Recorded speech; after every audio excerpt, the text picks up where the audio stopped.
मेरी बात आ रही समझ? बिजनेस जब बढ़ता है तो एकदम साइलेंट होके वो ऐसा खुद की थपथपाता है, और जैसे ही कम होता है तो हम नीचे लाइफ लाइन हो या फिर अपलाइन हो, किसी न किसी के ऊपर आरोप लगाना। आरोप। एक बार क्या होता है कि एक जज साहब, मुकेश भाई, जज साहब बाजार में साग लेने गए थे, सब्जी वगैरह सब्जी लेने गए थे, तो वहां पे देखा उन्होंने कि उन्हीं के आंखों के सामने एक मर्डर हुआ। ये सच घटना बता रहा हूँ, सुनिएगा, बहुत हकीकत घटना बता रहा हूँ। उन्हीं के आंखों के सामने मर्डर हुआ। उन्होंने देखा कि ये जो व्यक्ति है इन्होंने मर्डर किया है, और वो कुछ कर नहीं पाए और चले गए। फिर उनको पता है कि ये जो मर्डर हुआ है वो, हाँ, उसका जो केस है वो मेरे ही कोर्ट में आएगा।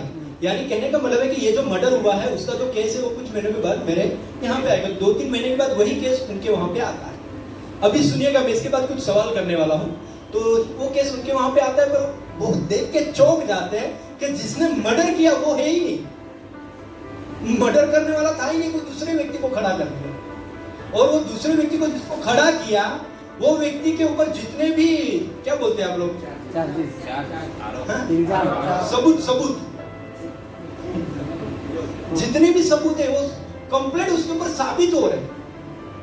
जितने भी सबूत है सब उसके ऊपर साबित हो रहे। अभी जज क्या कर सकता है? तो जज टेंशन में आ गया कि सर मेरे आंखों के सामने मर्डर हुआ, करने वाला कोई और है ना? और जो व्यक्ति को मेरे सामने खड़ा किया गया वो 100% कोई और है, मुझे पता है, फिर भी उसको फांसी की सजा मुझे देना पड़ेगा। अभी मुझे ये बताओ कि उस जज को क्या करना चाहिए? कोई भी हाथ खड़ा करके बताए। बोलो मुकेश भाई, आप जज को जाके पूछना कैसा केस आएगा तो क्या करेंगे आप?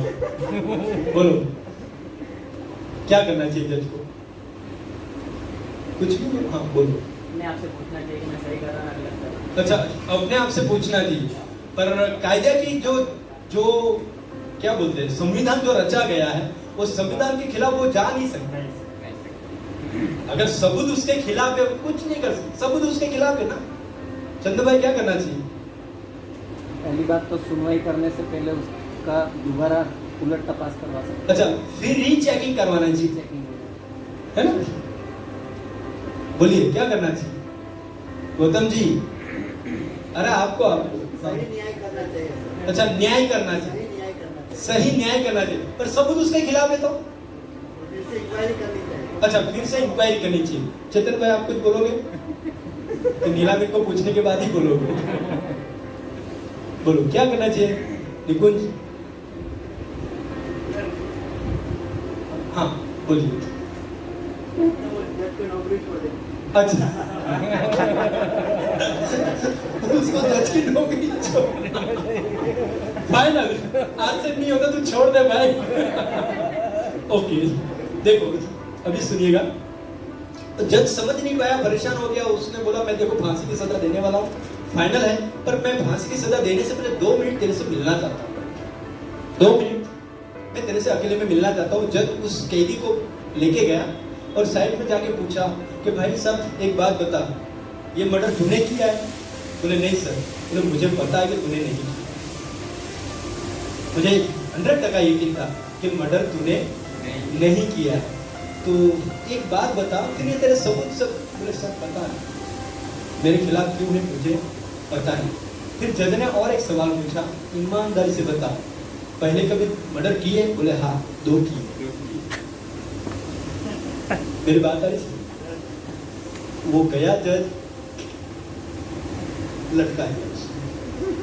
कहने का मतलब ये है कि शायद आप एक गलती से चूक जाते हो, 2 गलती से चूक जाते हो, तीसरी गलती में कभी न कभी किसी और वजह से फंस जाते हो।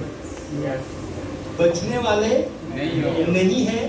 कहने का मतलब है कि अगर आपका फोकस सही जगह पे नहीं होगा, है ना, आप इधर उधर की बातों में पड़े रहोगे, आप इधर उधर की जॉइनिंग तोड़ने में रहोगे, तो आप हम बोलते ना सर वो मेरा अच्छा खासा बंदा था, वो सो गया। क्यों सो गया? क्योंकि पहले तूने 2 जॉइनिंग वहां से उठाया था, 2 जॉइनिंग उठाया। यानी कहने का मतलब है ये सिस्टम में सबसे सबसे आसान रास्ता है, लोगों की हेल्प करो, क्रॉस ले लो या किसी की भी ले लो। किसी का तोड़ना जोड़ना काम करना नहीं है और अपने काम के ऊपर फोकस करना है, अपने काम के ऊपर ही फोकस करना है।